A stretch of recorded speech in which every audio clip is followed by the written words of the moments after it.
Voters in Duluth on November 3rd will decide whether Duluth should adopt ranked choice voting for municipal elections, whether this is the way to go.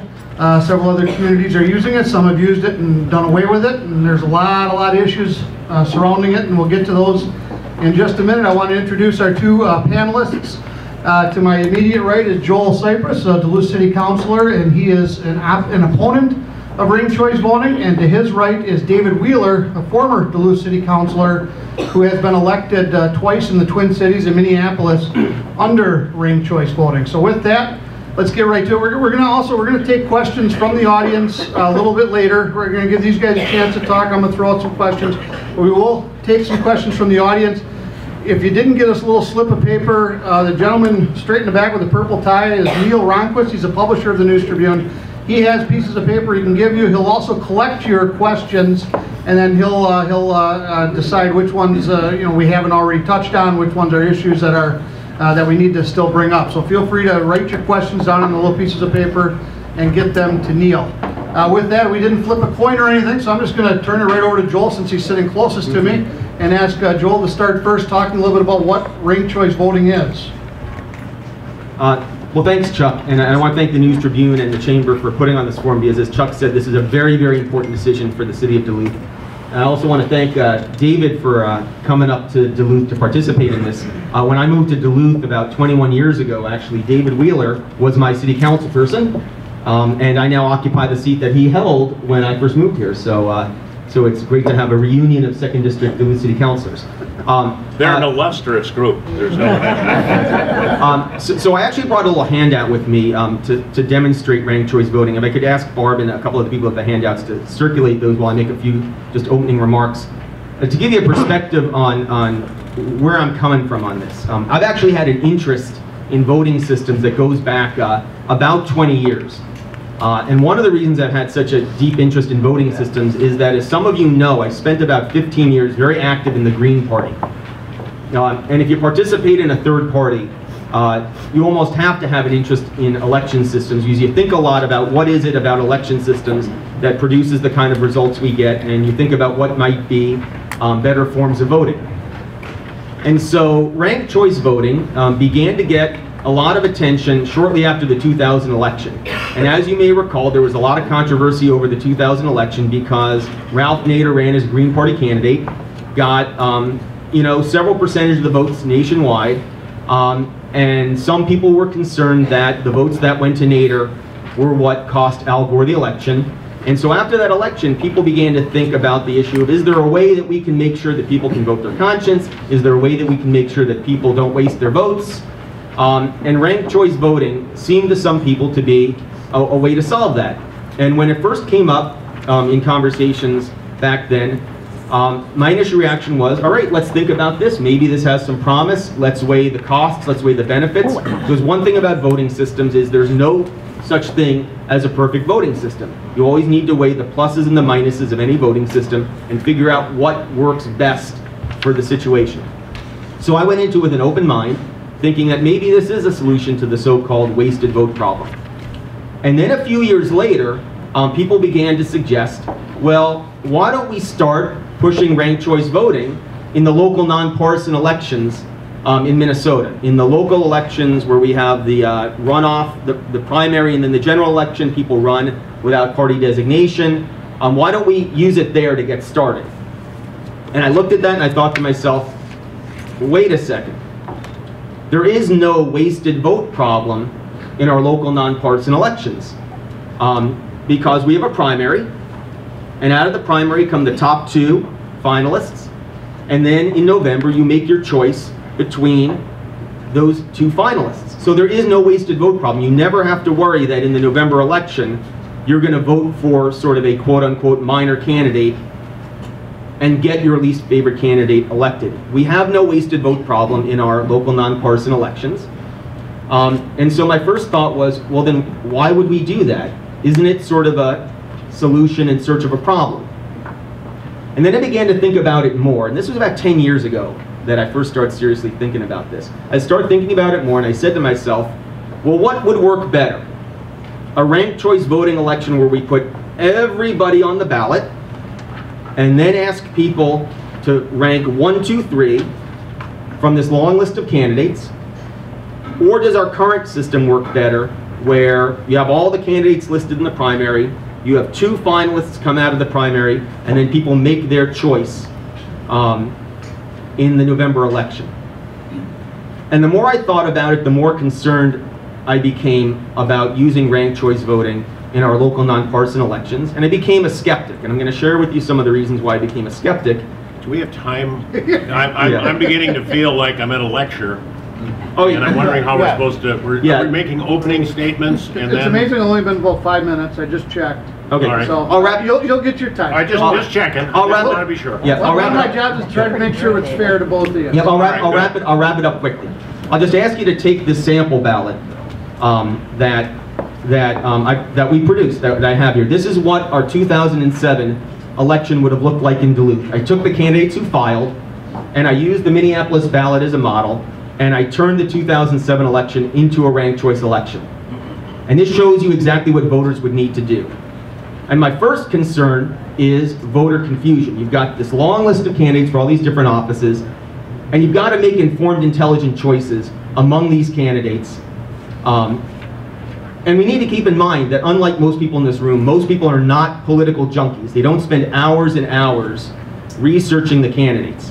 And so the first thing this does is it makes it very, very difficult for the typical voter to make informed, educated choices about who they want to be in office.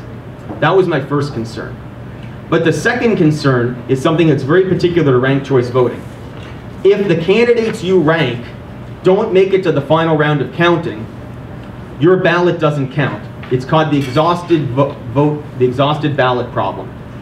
So let's say you chose 3 people from this list of mayoral candidates and none of them made it to the final round. You have no say in that final round. In Minneapolis in 2013, by the time Mayor Hodges was elected on the 34th round of counting, 20% of the ballots had been exhausted and didn't count.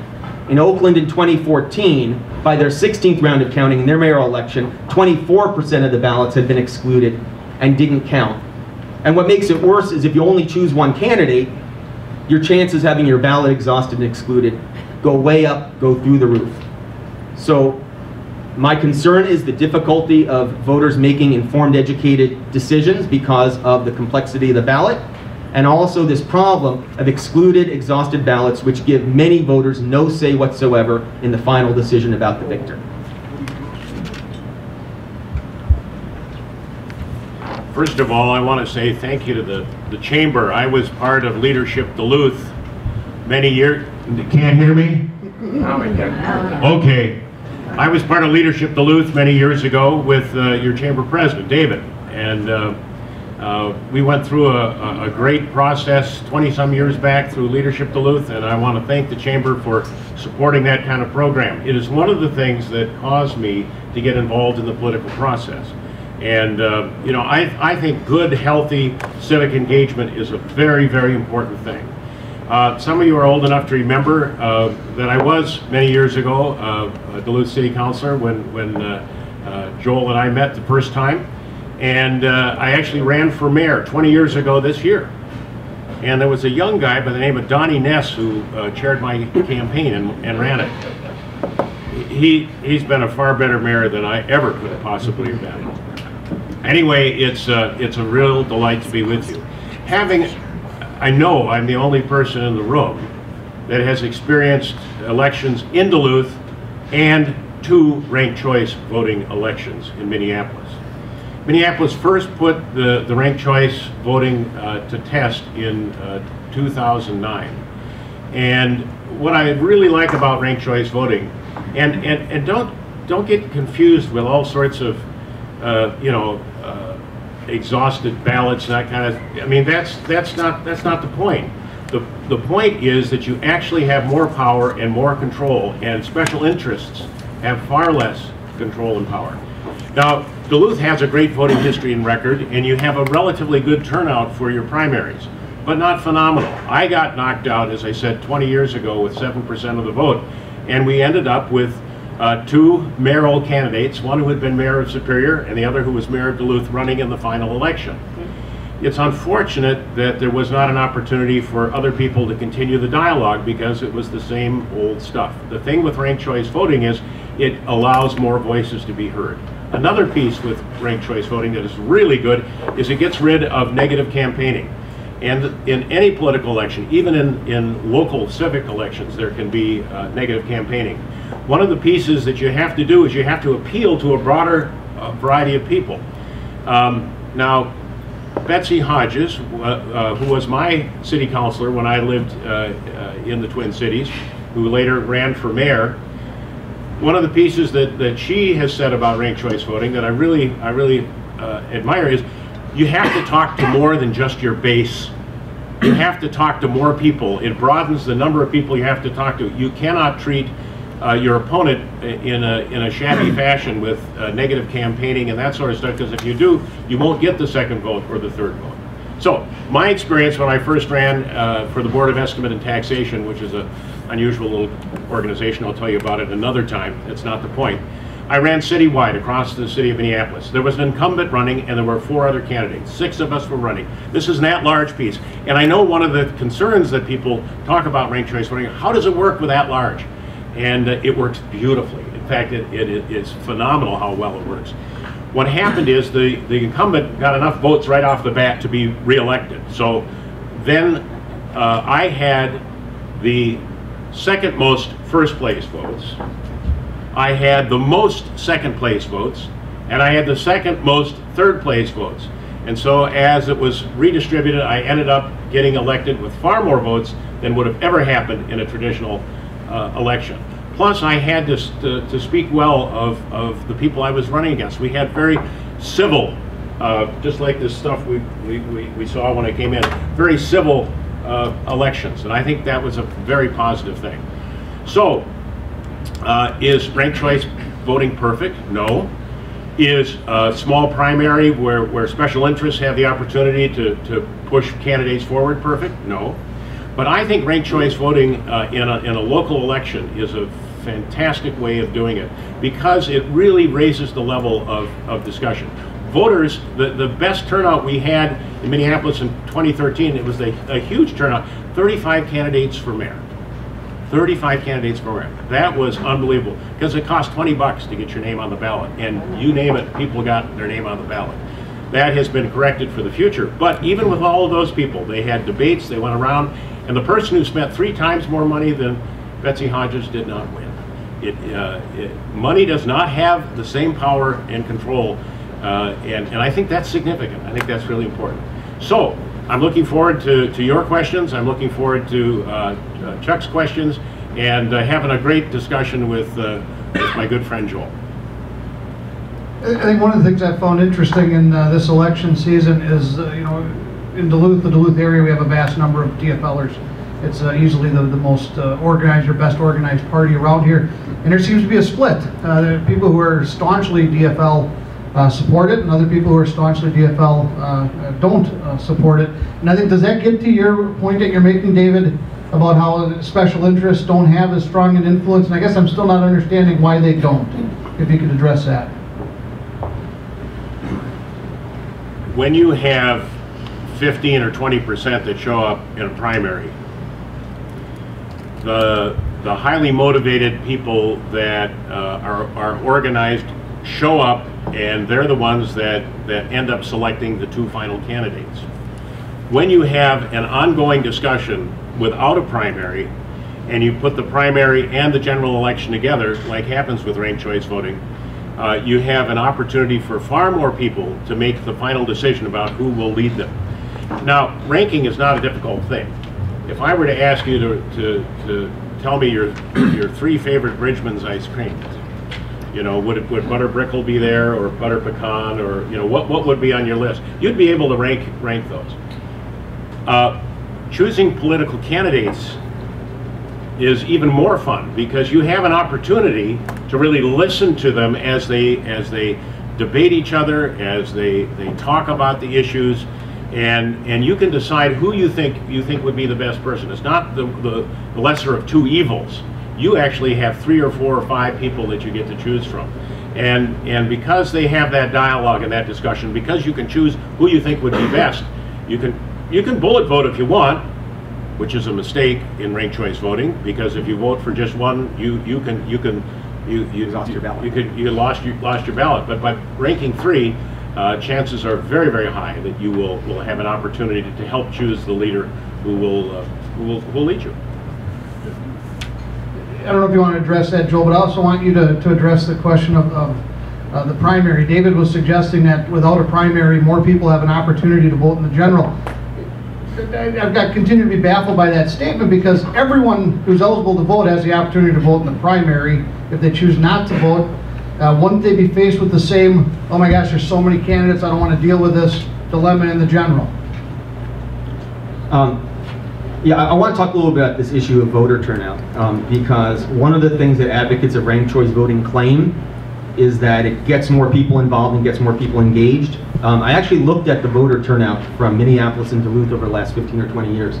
2013 was the most recent Minneapolis ranked choice election. Yes. And it was the first one was 2009, where there really wasn't a competitive mayor's race.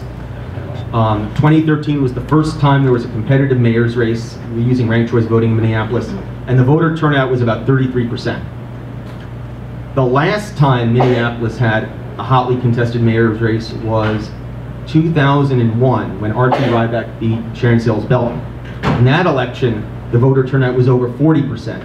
And the election before that in Minneapolis, the turnout was over 40%, and the one before that was over 40%. So the turnout in Minneapolis in 2013 was significantly lower than any of the previous hotly contested mayor elections. I'm not going to say that that's the fault of ranked choice voting, but it certainly doesn't make the case that ranked choice voting pulled people out to vote. And in terms of primary turnout, here in Duluth, when we have hotly contested primary races, we have high voter turnout in our primaries. 2003 and 2007 were the last 2 primaries where we had hotly contested mayor's races. In both of those primaries, we had a higher voter turnout in our primary than Minneapolis did in their 2013 ranked choice voting mayoral general election. So I think it's important to be somewhat skeptical of the claims that come forth from the advocates of ranked choice voting, because they're not always consistent with the facts. And on this issue of ranked choice voting being easy, sure, ranking your favorite kind of candy is easy, because we've been eating candy our whole lives and we know what kind of candy we like. I want you to think about this ballot that I handed out. I want you to imagine that you're a typical Duluth voter, not a political junkie. Is ranking your 3 favorite mayoral candidates just like ranking your 3 favorite kinds of candy? I don't think so. And one of the things is, when people are not in a position to make educated, informed choices about who they vote for, what sways the day is high name recognition. We have highly engaged elections in Duluth that tend to be very issue focused, and I'm very concerned that if we confront voters with a ballot like this, we're going to have a lot of voters who may be able to make an informed decision about their first choice, but for their second and third choice, for a lot of voters, it's going to be like throwing a dart at a dartboard. Dave, do you want to address that? I said ice cream, not candy, but that's fine. Again, I think that you do have many more people that go to the polls in November than you do in September. Would you agree? Would you agree there are more voters? There are more voters in November, yes. Speak into the mic, please. There are more voters that go to the general election than go to the primary. They've had more time to be engaged. What happens in Minnesota, back to school, closing up the cabin, going out for the weekend, doing all that kind of stuff in September, people are not paying close attention to the political process. And you have then September, October, to the beginning of November to allow people to have a much more engagement and much more discussion and more forums like this, and the League of Women Voters, who incidentally brought ranked choice voting forward and likes it. Ranked choice voting, incidentally, too, has also been approved by the Minnesota Supreme Court as an outstanding way of doing voting. And our Secretary of State, whose grandfather is from Evelyn, you know, he's got ties here in northeastern Minnesota. Simon, I spoke with him just the other day, and he is a strong proponent of local choice on ranked choice voting, and thinks it's a wonderful way that people can be engaged. So, you know, there are a lot of people and a lot of folks who really find it works very, very well. Now, turnout in Minneapolis, you're right, it's not always good, and some of that it's a very complex issue, but many people were engaged, and far more people were engaged, and it worked absolutely beautifully in the 2013 election. By the time it was all done, Betsy Hodges had over 60% of the votes that allowed her to become mayor, and she's doing a really outstanding job as mayor. And the system works. It works really well. It is not confusing. There are virtually no spoiled ballots at all. Now, sometimes if you were to mark in a primary two different groups or political parties, that ballot would be spoiled. You'd have to remark it. You get the ballot back, and then it gets processed. You get if you make a mistake, the voting machine will kick it back out at you, and then you have an opportunity to mark your ballot. The number of ballots were 99.94%. There was almost no bad ballots at all in the last Minneapolis election. St. Paul does it too. Now, Duluth is a first-class city, just like those other two cities, and I believe that as a first-class city, and even more engaged politically, that I think this would be a very, very important thing for you to decide. Voters get to decide this. This isn't going to be decided by political parties. This is going to be decided by special interest. The voters of Duluth will have their choice in November, and I think it's a great decision to use ranked choice voting. It doesn't have the problems that and all the mathematical games that things are being thrown up. It isn't that difficult. It is not. It works. I know. I've done it twice. It's beautiful. I do want to get to the questions from the audience, but I hope we can touch on just two more issues. And gentlemen, if you can maybe keep your answers just a little bit tighter. I know it's not a debate, so we're not timing your answers. You're not candidates. But the first issue I want to touch on is transparency. And two issues with transparency. Is it true that we'll no longer know precinct by precinct results? We won't know that, you know, Chuck Horton took the western part of the city and Emily Larson took, you know, the eastern part, or things like that. And also on the other issue of transparency, it comes back to the confusion. Not the confusion in voting, but the lack of understanding of how the votes are counted. And, you know, I know I'm not the brightest guy in the room. You know, I only have a state university degree, but we've sat down. State University. We sat down as an editorial board, and we tried to use ranked choice voting to you know, as an exercise, and we got completely confused and bogged down. How can voters trust results of the election? I mean, just take our word for it. Yes, this is the person that won. Go ahead, Joe. On the first issue, and I think David would agree with this, having been through ranked choice voting elections in Minneapolis, we will not have precinct by precinct breakdowns of results, because to count ranked choice ballots, you have to centralize the counting. All the ballots will have to be brought down to City Hall, counted all at once for the first round, see who's eliminated, then go through the second round, see who's eliminated. That cannot be done precinct by precinct. We will not have precinct level results. I won't speak to the issue of the confusion about how the votes are counted. I understand how ranked choice voting works because I've been studying this stuff for like 20 years. So sure, I get how the votes are counted because I think about this stuff a lot, as do some other people in this room. I'll let other people contemplate for themselves whether the typical voter who is not a political junkie, who hasn't spent years like David and I thinking about this, how well will they understand the counting system? Yeah. Just 1 minute, David. Yeah, very good. Thank you, Joel. Yes, I agree. You won't know the precinct by precinct things.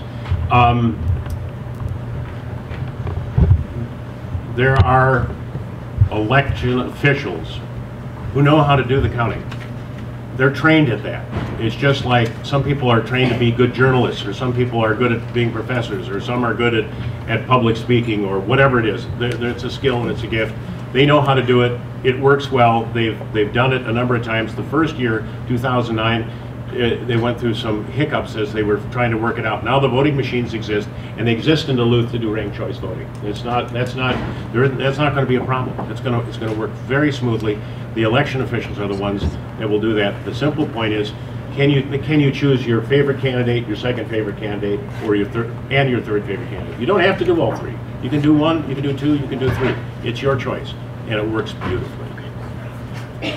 I have a question here from the audience with 2 exclamation points. I better get to that first. The second question on the same one is it true the school board will still require primary? Yes, the school board will still have primaries. State and federal elections will still have primaries. This is we're only talking about Duluth municipal elections. But the first question is quit explaining the pros and cons. Tell us how this thing works. And you've talked about, okay, voters go in, they rank 1, 2, 3. Talk about the counting, and maybe David, maybe you'd be better since you've gone through it a few times. Talk about the rounds. I mean, you keep mentioning rounds, you keep mentioning counting. Well, I'm not a technician, but what I'll tell you is, I'm not a technician, but what I'll tell you is that obviously first place votes are important. And again, in my own election the first time, it took several rounds, and what happens is that, as I said, one candidate was elected immediately because she had enough votes to be elected immediately. So then the candidate on the bottom, the least amount of votes, they were dropped from the race, and the votes that were given to that candidate, the first place votes for that candidate, they then sent the second place votes to everybody else. And I received lots of second place votes. And then another candidate dropped out, and then they redistributed the votes. And once the votes were all redistributed, I emerged as the second person elected in an at-large citywide election with far more votes than I would have had in any other way. So I can't give you the mathematical formulas. I can't do that because I am not an election judge or a mathematician in terms of how that works. But that's how it works. The bottom candidate drops off, and they redistribute the votes. And so the candidate that gets dropped off, their votes aren't wasted because the people that put a second place or a third place vote, they get redistributed. Eventually, if there's so many rounds, there can be an exhausted ballot. But you know, if you win an election with 51% of the vote, the 49%, you know, they were exhausted too because they didn't get to elect the person who was elected. That's true. That's not. Real quick show of hands, who understands accounting? Well, I do understand. Nothing. Okay. Joel, let's move on to another issue. We got some experts. Can you talk about the cities, communities that have given up ranked choice voting, have tried it and bailed on it, and why? Okay, so since 2000, when the big push for ranked choice voting began, there have been 3 communities that put it in their charter and then repealed it, and there have been several other communities that did a pilot project with it and then didn't continue. The 3 that actually put it in and repealed it were Burlington, Vermont, where they did 2 ranked choice voting elections, and then after the second one, it was repealed by the voters. Aspen, Colorado, which did 1 ranked choice voting election, and it was such a train wreck that they repealed it the next year. And the main reason they repealed it was that actually none of their election officials knew how to count the votes in races where you were electing more than 1 person at a time, and the software crashed the day before the election. And so it was such a mess that they repealed it the next year. The one that I'm most familiar with is Pierce County, Washington, the home of Tacoma. And it's a county of about 600,000 people. They were lobbied to introduce ranked choice voting, and they used it in 2008 for the first time. And the following year, in 2009, the voters repealed it by a 71-29 margin. And the main reasons that were cited were, first of all, unanticipated costs. They were promised it would save money because they wouldn't need a primary, and it ended up adding $1.6 million in costs to run the election. It's a county of about 600,000 people, so of course, you know, bigger than Duluth. But another reason that it was repealed was voter confusion. They surveyed voters, their auditor did, and found that there was massive voter confusion about how to vote properly. And then the third reason it was repealed is that their county executive race was really, really close. And the thing with the exhausted ballot problems is, it's not that big a deal if the election isn't close.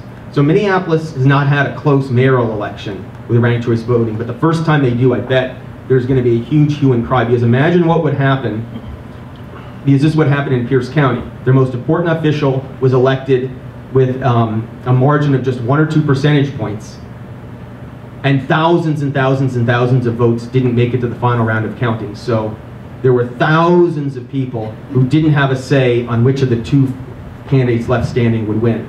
So they repealed it because of the unanticipated costs of voter confusion and the exhausted ballot problem, which is a problem, especially when the election is close.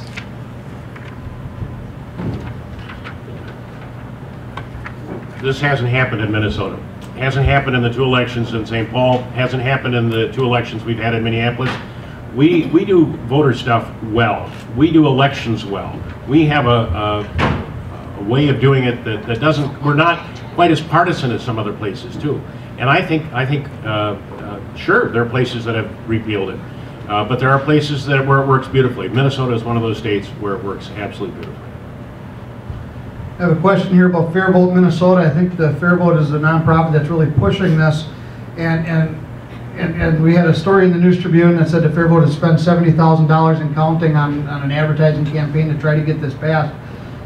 My question is can either of you address why a statewide organization wants this so badly in Duluth, why it's willing to spend so much money?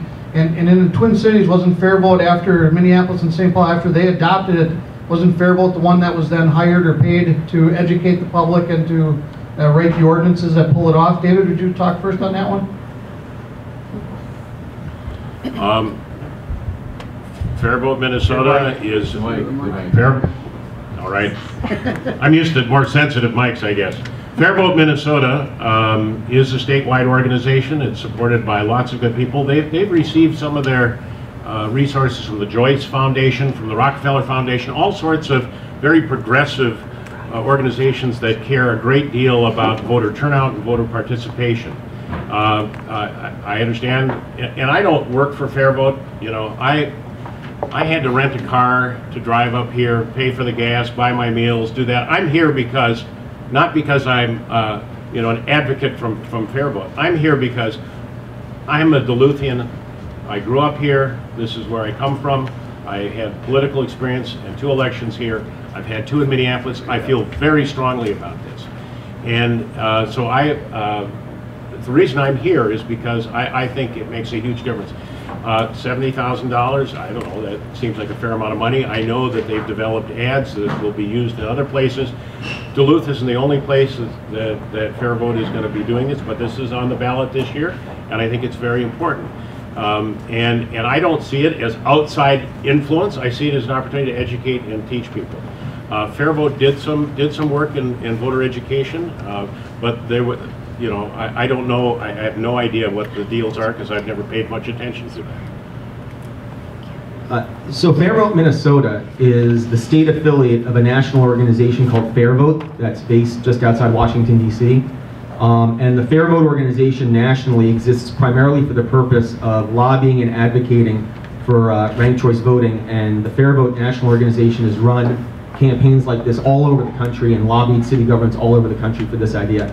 I'm not going to comment on their motives. I agree with the Civility Project that we shouldn't make unfounded accusations for people's motives. But I will say it does concern me that the huge sums of money that are coming into Duluth for the pro-RCV campaign. By the time this is all over, Fair Vote will probably end up spending more money than both of our mayoral candidates combined. And I will say that in St. Paul, after St. Paul adopted ranked choice voting, the St. Paul City Council granted Fair Vote Minnesota a $19,000 contract to do voter education work to teach people in St. Paul how to vote. In ranked choice voting, is a voter's first choice weighed more than their second and third? So is your number one, does it carry more weight than the second and third? Joel, you first? Yes. Your first, second, and third place choices in ranked choice voting essentially have the equal weight in the sense that only one vote gets counted in each round. And maybe I can take a stab at explaining how it works since people were still confused. And I'll first say that there's 2 different voting counting systems. The way you count the votes in the races where you elect more than one person at a time is different from the way you count the votes when you're electing one person like a mayor or a district councilor. And where we're electing multiple people, it's actually a really, really complicated counting system. So to keep it simple, I won't even talk about that one. But when you're electing a mayor, basically in the first round, you count up everybody's first place choices. And then you just see who got the most down to who got the least first place choices. You don't look at anybody's second and third place choices in the first round. Right. And then you see who got the least first place choices. That person's out. Then you take the ballots from the people who voted for the excluded candidate. You say, what was their second choice? Since their first choice isn't in contention anymore, we'll look at their second choice. And then you sort of divvy up those ballots according to that person's second choice. And then you go to the second round. And you count up everybody's votes. And you see who has the least votes. That person's out. You look at the ballots for that person and you say, well, what's their next ranked choice on their ballot? And you reallocate them and you do it again. And you do it again and again and again until somebody gets 50% of the ballots that remain to be counted. That remain to be counted. And that's why this exhausted ballot thing is so important. So in the third round, do you look at their third choice? No. Second choice again. You look at their highest ranked choice that's still in the race. In every round, you look at their highest ranked choice that's still in the race. Okay. So if none of the people you ranked are still in the race, you're out of luck. Your vote doesn't count anymore. That's a very good explanation. Thank you. Got a question about the costs. If I'm not mistaken, Duluth recently upgraded our voting machines, so we're ready to go. We're RCV ready. But what about software? Is there software costs? Does the software have to be purchased every year? At what cost? And also, will it increase costs with the Duluth School District still having primaries under RCV? And I don't know, maybe Joel, maybe you'd be the better one to answer that. Or Jeff Cox. Okay, so first on the primary, on the ballot machine issue, it is my understanding we have ballot machines that are RCV ready. On the cost of the primary, the city will no longer have to run a primary. The school district will. Currently, the city and the school district share the cost of the primary. The cost of the primary will be shifted from the city fully to the school district, so from my point of view, that's a wash. What we don't know are the unanticipated costs. It's my understanding we will need to buy new software for the machines. I don't think anyone knows how much that will cost. There's likely to be additional staff time and overtime because the counting process will be more extensive. We have no idea what the additional staff costs will be. So I think to be perfectly honest, I don't think anybody knows what additional costs may be incurred with this. David, maybe you can talk about the costs in the Twin Cities, what the experience has been. Initially there were some additional costs, but you know, they have designed a way of doing it now that with the voting machines and with the it's not a piece of software. I think it's a whole data-driven database thing that actually helps do all that counting, and it moves along very quickly. So there are no additional costs at this point. You know, you have to pay when you have as many voters as they do in the Twin Cities. You've got to pay all these election judges and all. It's a very costly thing to put on any kind of election. Quick question again about the school board. Why would the school board still have primaries if this passes? I guess the answer is it's up to the school district to make that change, correct? No. Answer that? School board elections are governed by state law. The school district could not switch to ranked choice voting without enabling legislation from the state. I'm going to ask this one exactly the way it's written. Is it true, and David, I'll ask you to answer this one because it's a hard one. Oh, good, thanks. Yeah, good. Is it true that the system of ranked choice voting proposed will change the election of at-large candidates from a majority rule system to a system where a vote of 1/3 plus 1 assures victory? Yes. I'll say a little bit more. I was elected at large, and there were 2 candidates who were elected, and you needed to get 33% plus 1 to do that. But when you have a whole series of candidates running, they end up getting, and the votes get redistributed.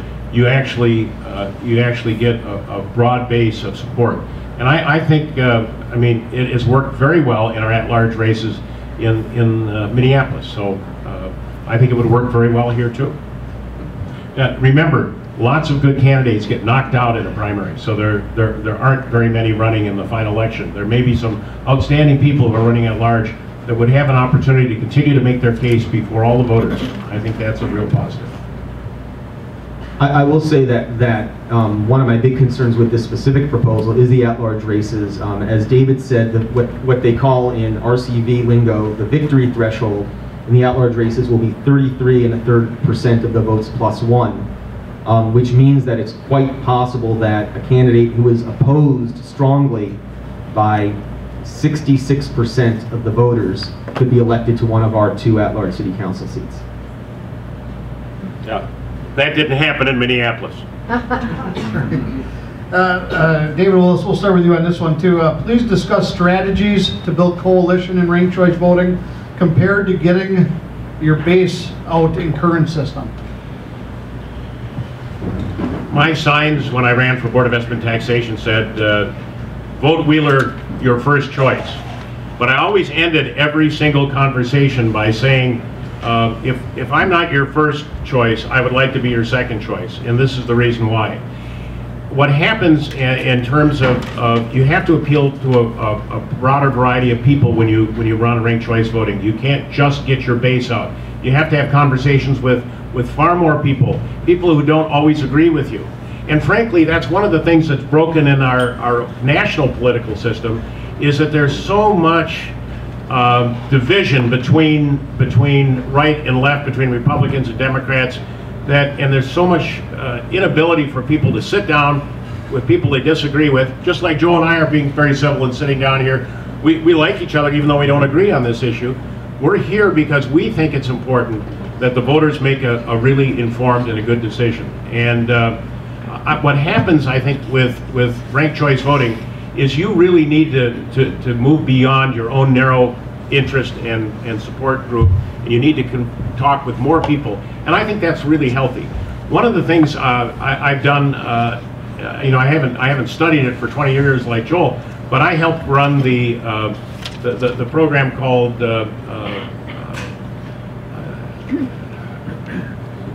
I'm blanking on it. I'll let it go right now. But it had to do with redistricting. I was involved in redistricting stuff. It came up to Duluth, went all over the state. And I think it's important that citizens be empowered to make a difference. And we should be writing the rules about how we do our districts and how we put things together. And ranked choice voting, I think, gives more power to the voters. Yeah. So if you think about the way our system works now, it's certainly the case that if you've got a primary election and there's a number of strong candidates, and if you can get your strong supporters out to vote, you can make it through the primary. That's absolutely true. And then in the general election, where you've got to get 50% plus 1 of the votes, not just 50% plus 1 of the votes that managed to survive to the last round of counting, but 50% plus 1 of the votes, you have to reach out under our system. You cannot be elected as mayor of Duluth or to an at-large city council seat in this town, or even really to a district seat, if you don't reach beyond your base, because you need a majority of the vote in the November election. But I want to make the case that sometimes it actually works to our advantage to have a candidate who's got a devoted following that can get him through the primary and then get that spotlight beamed on him by the general election, where it's a one-on-one race. I want you to think back to the 2007 election when Don Ness was elected. Yeah, think back to the 2007 election. We now know that Don Ness is one of the most popular mayors in Duluth history, but back in 2007, who was Don Ness? A 32-year-old city councilor who most people knew nothing about, and most people said, is that guy even old enough to be mayor? Right? And what happened in the primary? He came in second in the primary with about 24% of the vote, and Charlie Bell had, I think, a little over 30% of the vote. So Don Ness came in a poor second in that primary. And how did he do it? He worked really, really hard. He got his supporters out there, and he got through the primary. And again, that was a high turnout primary. There's a really good chance that if we hadn't had that 2 months where people could look really hard at Don Ness and look really hard at Charlie Bell, and Charlie would have been a good mayor too, I think. But I think the reason that Don got elected mayor was he had that one-on-one time where we could really get to know this 32-year-old kid and see what he had to offer.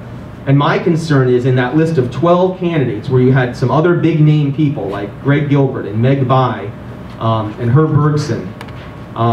I think there's a really good chance that since people didn't really know Don Ness, it would have been hard for him to get enough of those second and third place choices in that, if that had been ranked choice, to beat Charlie Bell. There's an advantage to letting the newcomer work their way through the primary and then letting us to get to know that person well. David, I'd like you to address that real quickly. You mentioned earlier the importance of forums like this, where we can really hear the issues. The importance of candidate forums, where the two finalists can really be vetted and can really be, we can really get a good idea for those. How does that work under ranked choice voting with even 10 or 32 or however many candidates? From my point of view, how will I host a candidate forum with 20 candidates? The Republicans have been asking that same thing nationally. How do they do that with 16 or 18 people running? You have a variety of forums, and it's not as easy with more people, but Minneapolis only had 36 people running for mayor this last time.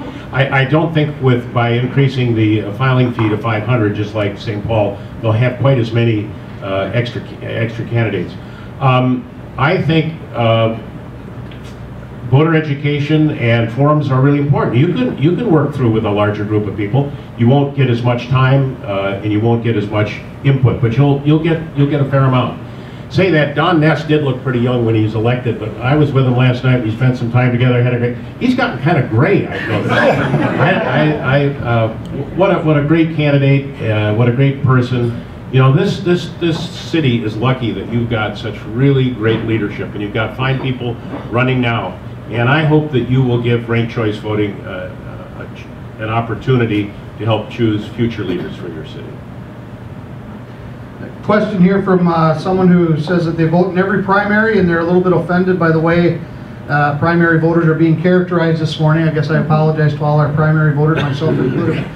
If low turnout in the primary is a concern, or the #1 concern here, and I'm not sure that it's the #1 or not, is there another way to address that concern other than changing the whole voting system? Joel, let's start with you. The #1 thing that drives turnout in primaries is high quality competitive races. I'm going to be, I think, really honest about why we had such a low turnout in our primary this year. It's because we had one very strong, very hard-working candidate who got out there early and scared off all the other serious candidates. If we had a strong conservative candidate who had filed to run for mayor, if Jim Stauber had filed, if Chris Dahlberg had filed, we would have had a really high voter turnout in our primary. So I think that if we want higher turnouts in our primaries, people who care about civic engagement need to actually step up to the plate and run, even if they think they might not win, because that's what gives us good civic engagement. And then from the point of view of an ordinary voter, the next most important thing that drives primary turnout is people talking with their neighbors, knocking on doors, encouraging people to vote. To me, ranked choice voting is sort of a shortcut that's designed to try to force people who otherwise wouldn't vote in the primary to make them vote in the primary, whether they want to or not, and then have them run the risk of essentially losing their vote in the general election because their ballot was exhausted. I've never missed a primary vote. There's no offense meant towards low turnout, but there is low turnout during primaries, and as a result, fewer people get to choose the final two candidates. And in ranked choice voting, you don't have that issue or that problem. You have more people making the final decision about who will govern them. And I'm glad that people go out and vote in primaries. I have never missed an election I have never missed an election, ever. And if I was out of town, I made sure I did an absentee ballot. You need to participate. Our government is made up of voters. We're the ones who make the decisions. We're the ones who choose our leaders. We're the ones who make a difference. And ranked choice voting gives you even more opportunity to do that, and to do that well. We have time just for like one more question. I'm going to ask each of you to make kind of a final pitch on why voters should vote for or against. This last question has to do with the mathematicians and the experts that are out there, and it seems like both sides, have their experts who say that our way is better. As a voter who hasn't made up his or her mind, whose experts should we trust and why? David? Don't trust the experts. Trust yourself. Think about what's important to you. The highest office in this land is the office of citizen, not president. It's the office of citizen. we all have the opportunity as individuals to help choose those who will lead us.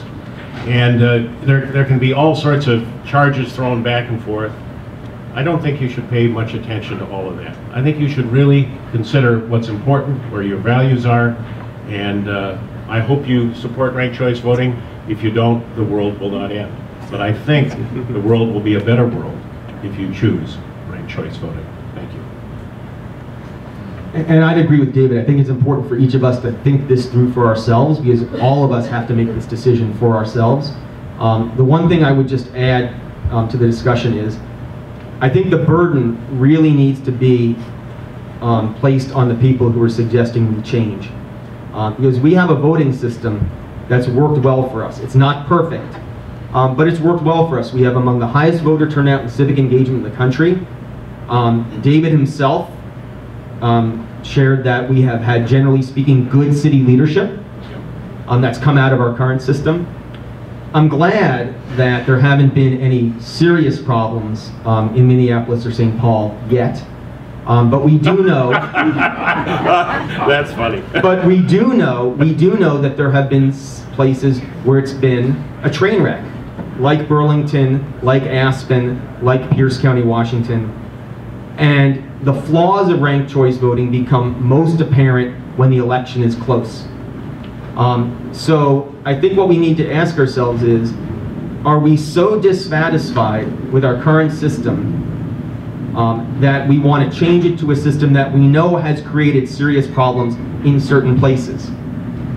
Are we so convinced that this other system is going to be better than what we have that we're willing to take that risk? And to me, the answer is pretty clear. So I'd say, before we leap into the unknown, we need to ask ourselves, what is so broken about our city elections in Duluth that we would take that risk? Dave, do you want to address that a little bit? Well, what I want to say is that we've had good civic engagement in Duluth, no question about it. But I really do believe strongly, from my experience, and you know, there have been some bad experiences in other places, but not in Minnesota. In Minnesota, it has worked well. We are a little bit different than even Burlington, Vermont, even though that's where Ben and Jerry's comes from. But yeah, ice cream. We come back to ice cream. But I really think that you will find that ranked choice voting actually empowers the voters to have more choice, to make better decisions, to have more civil dialogue, to reduce special interests, and to allow citizens to really choose their future. And this is a great city. It's the Zenith City. It will always be a great place. And I wish you all the best when you get to vote and choose your leadership and your method of voting in a few weeks. Okay, final question, David, I'm going to ask you, because you've gone through the ranked choice voting elections a couple of times. On election night, we all like to get together for a party, you know, and celebrate our winners with ice cream, of course. When do we get results? Doesn't it take a lot longer? Do we not get results till the next night when we should throw our party? Or talk about how long it takes to get results.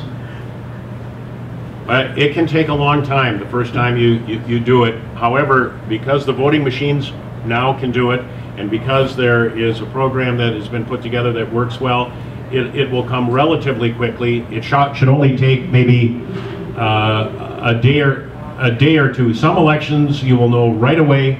The very close ones may take a little bit longer for them. It took me, I was the last person on the ballot. There were 25 people on the ballot, and so it took me a long time the first time around. Second time around, we knew within 2 days. So usually, and they knew the mayor's race relatively quickly this last time, even with all of those candidates. So it will move more quickly, and as people get used to it, and it will move even faster. And you know, you have to wait maybe a little bit longer, but you know what? There were still a lot of parties, and you got to go to lots of them because you weren't sure who was really going to win. It was fun. It worked. It worked. So ranked choice voting increases partying, I guess. Yeah, it does. Yeah. Bottom line. The parties last longer. The parties last longer. With that, I thank everyone again for being here, for watching online, and have a great day. Thank you. Thank you, everybody.